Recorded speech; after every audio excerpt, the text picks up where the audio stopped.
Okay, अब कुछ major features समझते हैं पंचायती राज सिस्टम के। एक तो 3 टियर पंचायती राज होगा for all states. All states कैसे? जिनका पॉपुलेशन 20 लाख से ज़्यादा है। किसी स्टेट का अगर 20 लाख से कम है तो वहाँ पे पंचायती राज सेटअप नहीं, 3 टियर नहीं सेटअप होगा। दूसरी चीज़ क्या है? हर स्टेट में होगी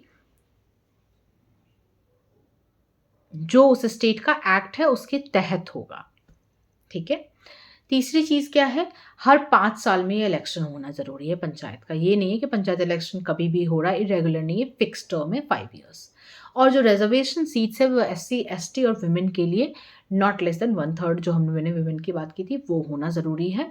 जो सीट्स है वो रिजर्व जो SC ST के लिए है वो प्रोपोर्शन ऑफ द पॉपुलेशन के तहत है। और जो टोटल सीट्स है वो डायरेक्टली फिल होगा इलेक्शन के द्वारा, ठीक है। और 1/3 जो है वुमेन के लिए रिजर्व तो है ही। साथ में appointment of state finance commission जो है वो उनका काम है रिकमेंडेशंस देना as regards of financial power क्या होना चाहिए पंचायत के। अब थोड़ा एडमिनिस्ट्रेटिव स्ट्रक्चर समझते हैं। हर स्टेट के पास यूनिफॉर्म 3 टियर पंचायती राज स्ट्रक्चर है। बेस में क्या आता है? ग्राम पंचायत आता है। ग्राम पंचायत किसको कवर करती है? गाँव या गाँवों के समूह को। इंटरमीडिएट लेवल पे क्या आता है? मंडल आता है, जिसको ब्लॉक या तालुका भी बोला जाता है।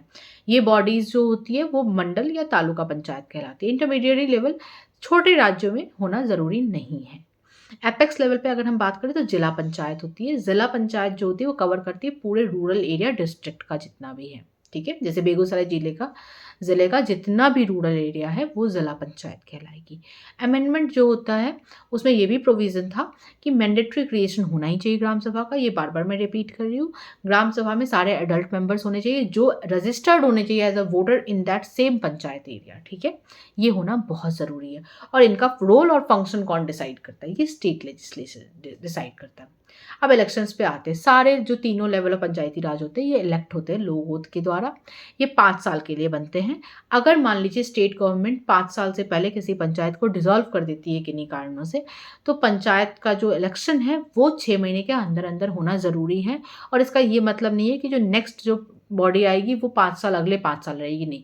अगर मान लीजिए 5 साल की इलेक्शन की जो बॉडी बनी थी पंचायत बॉडी, अगर वो 4 साल में डिसॉल्व हो गई है तो कितने साल बचे? 1 साल बचे। उस 1 साल के लिए वो पंचायत बॉडी होगी और उसके 5 साल पूरा होते ही, मतलब टोटल 5 साल पूरा होते ही फिर से इलेक्शन होगा। तो ये एक प्रोसेस है। कोई भी इंसान जो है वो 21 साल का अगर है तो वो डिस्क्वालीफाई नहीं होगा एज के आधार पे, ठीक है। अब कुछ इंपॉर्टेंट आर्टिकल्स है financial powers of the PRI। एक आर्टिकल है आर्टिकल 243G। तो इन टर्म्स ऑफ PRI हमें कौन सा आर्टिकल याद रखने की जरूरत है? 243। 243 में 3-4 आर्टिकल्स पढ़ेंगे। फाइनेंशियल में 243G, 243H। 243G क्या कहता है कि PRI के पास पावर है इकोनॉमिक डेवलपमेंट और सोशल जस्टिस को लेके प्लान बनाने का। आर्टिकल 243H क्या कहता है? स्टेट लेजिस्लेचर जो होता है वो लॉ इनैक्ट कर सकता है किस बेसिस पे? To authorise the parliament to have collect and appropriate some taxes, duties, tolls and fees, to assign the panchayats small some taxes, duties, tolls levied collected by the state government, to provide for making grant and aid to the panchayat from the consolidated fund of the state, to provide for the constitution of such funds for panchayat, for creating all money received or on behalf of panchayats, and also the withdrawal of such money therefrom। ये points इसलिए जानना जरूरी है क्योंकि ये 3-4 points देकर, इसमें कोई रॉन्ग पॉइंट देकर वो पूछ सकते हैं कि आर्टिकल 243H से रिलेटेड कितने पॉइंट्स हैं। तो इसीलिए आपको एज इट इज जानना जरूरी है। स्टेट इलेक्शन कमीशन बात करती है 243 के आर्टिकल के तहत, ठीक है। उसमें कहते हैं सुपरिटेंडेंस इलेक्शन और कंट्रोल जो होता है इलेक्टोरल रोल को, यानी कि इलेक्शन के प्रोसेस को प्रिपेयर करने का, उसको कंडक्ट करने का इलेक्शन को पंचायत में, वो स्टेट इलेक्शन कमीशन के द्वारा ही किया जाता है। और उसको अपॉइंट कौन करते हैं? स्टेट इलेक्शन कमीशन को गवर्नर करते हैं उस स्टेट के, ठीक है। स्टेट फाइनेंस कमीशन पे आते हैं। आर्टिकल 243I है। इसमें कहते हैं जो स्टेट फाइनेंस कमीशन होता है वो स्टेट गवर्नमेंट अपॉइंट करती है 5 साल के लिए। हर 5 साल में एक बार वो रीइलेक्ट वापस से अपॉइंटमेंट की जाती है। इसमें काम क्या है? To examine the financial position of the local government in the state. क्या फाइनेंशियली क्या पोजीशन है लोकल गवर्नमेंट की, कितने फंड गए, कितना आया, कैसे मैनेज हो रहा है, वो सब वो देखते हैं, वो उसको रिपोर्ट्स बनाते हैं, एग्जामिन करते हैं। ऑल्सो वो ये भी रिव्यू करते हैं कि डिस्ट्रीब्यूशन कैसे हो रहा है रेवेन्यू का स्टेट और लोकल गवर्नमेंट के बीच में, है ना, और रूरल और अर्बन लोकल गवर्नमेंट में कितना डिफरेंस है, वो सारा पॉइंट्स वो कवर करते हैं। कुछ चैलेंजेस भी आते हैं पीआरआई को लेकर। एक तो ये है कि there is only minimum administrative and physical decentralisation which remain under the control of state government. ठीक है, panchayats have not given adequate responsibility to levy and collect taxes, fees, duties और टोल्स।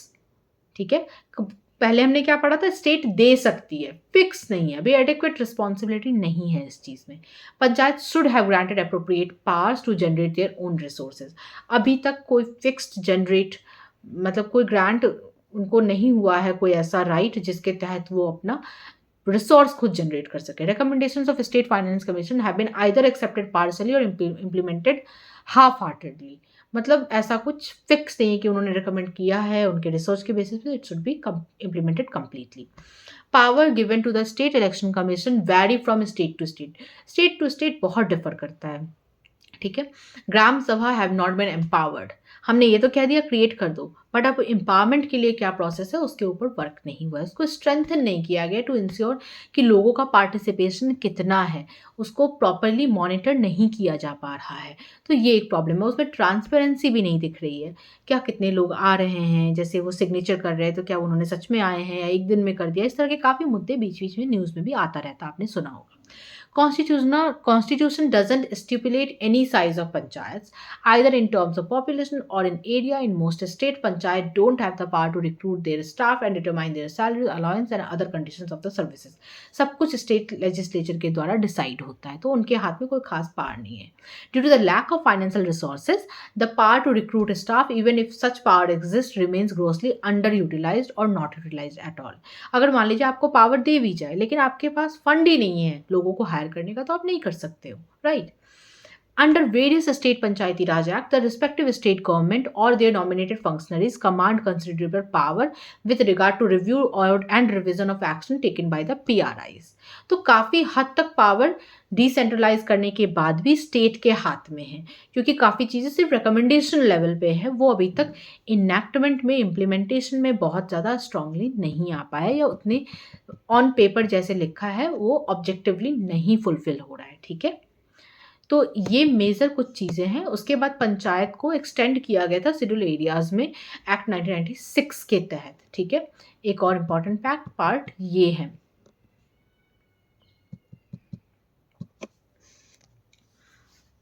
और ये जो पंचायत एक्ट 1996 है, एक्सटेंशन टू शेड्यूल एरियाज, इसमें एक बात क्या है कि वो प्रोविज़न जो था वो उन एरियाज़ में एप्लीकेबल नहीं था जहाँ पे आदिवासी पॉपुलेशन था, जो काफ़ी स्टेट्स में है इंडिया के। 1996 में एक सेपरेट एक्ट पास हुआ था जिसमें कहा गया था पंचायत सिस्टम को इन एरियाज़ में एक्सटेंड किया जाएगा। काफ़ी आदिवासी कम्युनिटीज़ जो हैं उनका अभी भी ट्रेडिशनल कस्टम्स है to manage their common resources such as forest and small water reserves etcetera. इसीलिए नया एक्ट जो है वो प्रोटेक्ट करता है इन कम्युनिटीज़ के राइट्स को, जैसे वो अभी तक खुद ही अगर मैनेज कर रहे थे, और अगर एक्ट आ जाता है तो काफ़ी चीज़ें लोकल गवर्नमेंट के और स्टेट गवर्नमेंट के फेवर में चली जाती है, उनके पास ज़्यादा पावर आ जाता है, जैसा हमने ऊपर भी पढ़ा है, राइट, पहले भी पढ़ा है। तो उसके हिसाब से अगर आप देखो तो वो थोड़ा सा कॉम्प्लिकेटेड भी है, और इसीलिए जो लोकल लोग हैं, जो ट्राइब्स हैं, उनको ये चीज़ें एक्सेप्ट नहीं हो पाती है। कुछ ऑब्जेक्टिव्स थे इस एक्ट के, 1996 एक्ट के, वो भी थे। Part 9 of the Constitution with certain modifications and exceptions to the 5th schedule areas notified under Article 244(1) of the Constitution. 5th schedule of Constitution क्या कहता है? वो कहता है administration and control of scheduled areas as well as scheduled tribes residing in any state other than the state of Assam, Meghalaya, Tripura and Mizoram. ठीक है, AM/TM, Assam, Meghalaya, Tripura, Mizoram. At present, 5th schedule area exists in 10 states. These are Andhra Pradesh, Chhattisgarh, Gujarat, Himachal Pradesh, Jharkhand, Madhya Pradesh, Maharashtra, Odisha, Rajasthan and Telangana. तो हमारे जो scheduled tribes है वो काफ़ी ज़्यादा states में है, maximum states में है, लेकिन आप देखो सिर्फ 10 स्टेट में किया गया है, तो बाकी के 25 स्टेट्स में अभी तक नहीं हुआ है। और खासकर जो नॉर्थ ईस्टर्न स्टेट्स है वहाँ पे भी काफ़ी हैं, लेकिन उनको नहीं देखा गया, उनको हटा के है। ठीक है, एक है पेसा एक्ट जिसकी अभी हमने बात की थी। तो village shall ordinarily consist of a habitation or a group of habitation or a hamlet or a group of hamlets comprising a community and managing its affair in accordance with the tradition and customs। ठीक है, तो पेसा act के तहत village और ग्राम सभा को ऐसे समझा जाता है, हर गांव में एक ग्राम सभा होता है जिसमें लोग होते हैं जिनका नाम इलेक्टोरल रोल्स में इंक्लूड किया जाता है at the village level of the panchayat. ठीक है, अब इसमें क्या क्या चीज़ें मैंडेटरी है, क्या क्या चीज़ें इम्पॉर्टेंट है। तो कुछ मैंडेटरी कंसल्टेशन है, जैसे right to mandatory consultation in land acquisition, resettlement, rehabilitation of displaced people. Panchayat at an appropriate level is interested with planning and management of minor water bodies. Mandatory recommendations by Gram Sabha और panchayat at appropriate level for prospective license, lease of for mines and concession for the exploitation of minor minerals, right? जैसे छत्तीसगढ़, राजस्थान, छत्तीसगढ़, झारखंड, इन दोनों states में mines काफ़ी है, तो किस तरह के उनके लिए रिकमेंडेशन है ये भी देखने का है। Regulate sale and consumption of intoxicants, ownership of minor forest produce, prevent land alienation and restore alienated land, manage village market, control over money lending to scheduled tribes, control over institutions and functionaries in the social sector, local plans including tribal sub plans, resources। तो ये कुछ important points हैं। फिर इसी के बाद आया था forest right act 2006, ministry of tribal affairs nodal ministry के अंदर। इसमें कुछ ऑब्जेक्टिव्स थे, जो हिस्टोरिकल इनजस्टिसेस थे उसको अंडू करने की बात की गई थी, खासकर उन कम्युनिटीज़ के लिए जो फॉरेस्ट में रहते हैं, फॉरेस्ट ड्वेलिंग कम्युनिटीज़ जिनको कहा जाता है। इसमें कहा गया था to ensure land tenure, livelihood and food security of the forest dwelling scheduled tribes and other traditional forest dwellers। ठीक है, to strengthen the conservation regime of the forest by including the responsibilities and authority of forest rights holders। एक है to ensure sustainable use and conservation of biodiversity and maintenance of ecological balance। क्या क्या rights grant हुए थे forest right act 2006 के तहत। एक तो जो टाइटल राइट था, जो ओनरशिप ऑफ लैंड था उनका, ट्राइबल्स का, वो 4 हेक्टेयर्स तक की बात की गई थी फ्रॉम लाइक ऑन 13 दिसंबर 2005 से कहा गया था आप माइनर फॉरेस्ट प्रोड्यूस के लेकर आपके राइट्स बने हुए हैं, ग्रेजिंग एरियाज है आपके पास, पैस्टोरलिस्ट रूट्स है आपके पास, रिलीफ एंड डेवलपमेंट राइट्स थे उनके पास, रिहैबिलिटेशन था अगर कोई इविक्शन या कुछ हो जाता है रीसेटलमेंट के केस में, और फॉरेस्ट मैनेजमेंट राइट है to protect forest and wildlife. इस एक्ट के तहत एलिजिबिलिटी क्या है, जो प्राइमरीली फॉरेस्ट में रहते हैं, ठीक है, जो डिपेंड करते हैं फॉरेस्ट पे फॉर लाइवलीहुड, जो मेंबर्स है सिडल एरिया के, सिडल ट्राइब के उस एरिया के, और जो फॉरेस्ट में 75 साल से ज़्यादा से रह रहे हैं। अगर हम ग्राम सभा की बात करें तो ग्राम सभा का रोल क्या है, to decide whose rights to which resource should be recognised, और इनके रिजोल्यूशन में अगर बात की जाए तो उसको कैसे स्क्रीन और अप्रूव किया जाता है। तो उसकी स्क्रीनिंग कमेटी में 3 गवर्नमेंट ऑफिशियल्स होते हैं, 3 इलेक्टेड मेंबर्स होते हैं of local body at any level, at that level basically ग्राम सभा के लेवल पे। तो ये चीज़ें हैं। अब हम significance of forest right act भी देखते हैं।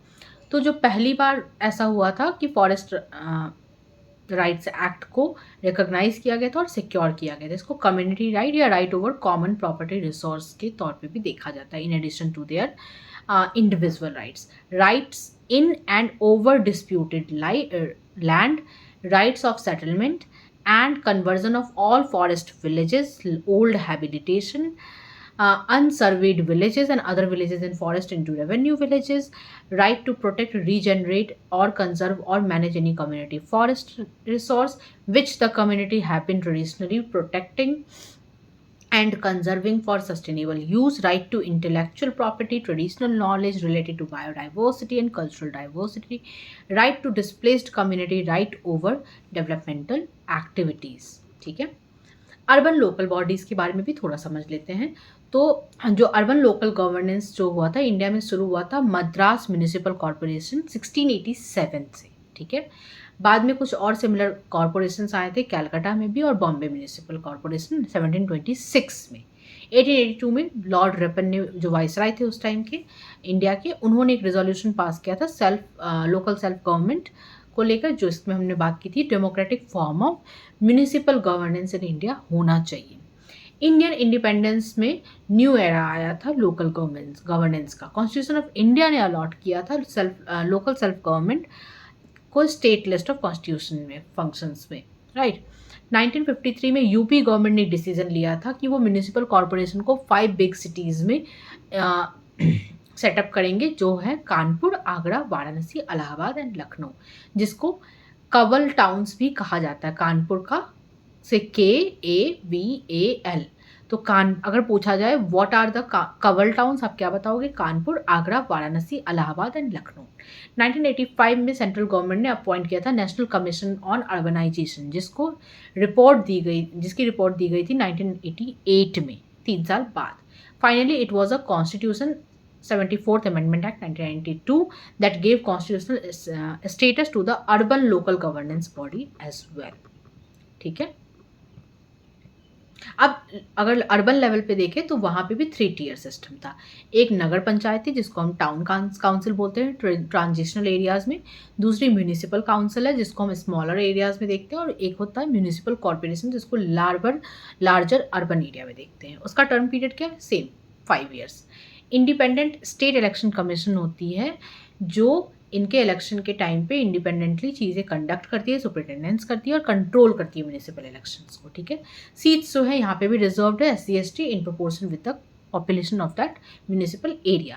Mandatory provision है 1/3 of every elected urban body for women representatives. Reservation were also provided for in the position of chairpersons in the municipality, ठीक है। और फाइनेंस की बात करते हैं तो यहाँ पे स्टेट फाइनेंस कमेटी का वही सेम काम है, फाइनेंशियल पोजीशन देखना म्यूनिसिपैलिटीज़ का और रिकमेंडेशंस देना कि अर्बन एरियाज़ में क्या सिचुएशन है, क्या उसका स्टेटस है। और प्लानिंग जो कमेटी है तो उसके प्लानिंग करने के लिए कमेटी बनाई गई थी, district planning committee and metropolitan planning committee, ठीक है। और ये डिस्ट्रिक्ट प्लानिंग कमेटी किस आर्टिकल के तहत आते हैं? वो आर्टिकल 243ZD के तहत आते हैं, ठीक है। उनका ऑब्जेक्टिव क्या है? वो डेवलपमेंटल प्लान को कंसोलिडेट करते हैं, पंचायत और म्यूनिसिपैलिटी के द्वारा प्रिपेयर किया जाता है, ठीक है, जो डिस्ट्रिक्ट में बनाया जाता है, जिसका एक सिंगल ड्राफ्ट डेवलपमेंट प्लान होता है हर डिस्ट्रिक्ट का एज अ होल, एक ड्राफ्ट बनता है सबके लिए। एक इस पे चीज़ क्या है, जो डिस्ट्रिक्ट प्लानिंग कमेटी है वो 5th शेड्यूल में नहीं आता है, 6th शेड्यूल में नहीं आता, शेड्यूल्ड एरिया में नहीं आता है। स्टेट लेजिस्लेचर जो है वो प्रोविजंस बनाती है इसके कॉम्पोजिशन को लेके और कैसे इसके सीट्स फिल होंगे कमेटी में, उसको लेके। Minimum 4/5 of all the members of district planning committee shall be elected by and from amongst the elected members of the panchayat at the district level and the municipality falling within the district। तो दोनों का mix इस तरीके से होता है, ठीक है। और मेजर चीज़ें हमारे लिए ये हैं इसमें। उसके अलावा कुछ टाउन एरिया कमेटी होती है, म्यूनिसिपैलिटी कमेटी होती है, कैंटोनमेंट बोर्ड होते हैं, टाउनशिप होते हैं, पोर्ट ट्रस्ट होते हैं, स्पेशल पर्पस एजेंसी होती है जो फंक्शन बेस्ड होती है, एरिया बेस्ड नहीं होती है, और ये स्टेट गवर्नमेंट के एक्ट के तहत इस्टेब्लिश होती है। ये एक ऑटोनोमस बॉडी होती है और इनका काम है बेसिकली जो अर्बन लोकल गवर्नमेंट है उनको उनके फंक्शंस को इंडिपेंडेंटली मैनेज करना, ठीक है। तो ये सारी कुछ चीज़ें हैं। अगर आपका इसमें कुछ और इनपुट है तो प्लीज़ शेयर करें आप भी हमारे साथ, ताकि हम सब और इनरिच हो सके नॉलेज वाइज। और अगर आपको आपका कोई सजेशन है, कुछ आप और कोई और टॉपिक आप चाहते हैं मैं कवर करूँ तो मेरे साथ ज़रूर शेयर करें। और थैंक यू सो मच दुनिया ज्ञान की को सुनने के लिए। Thank you.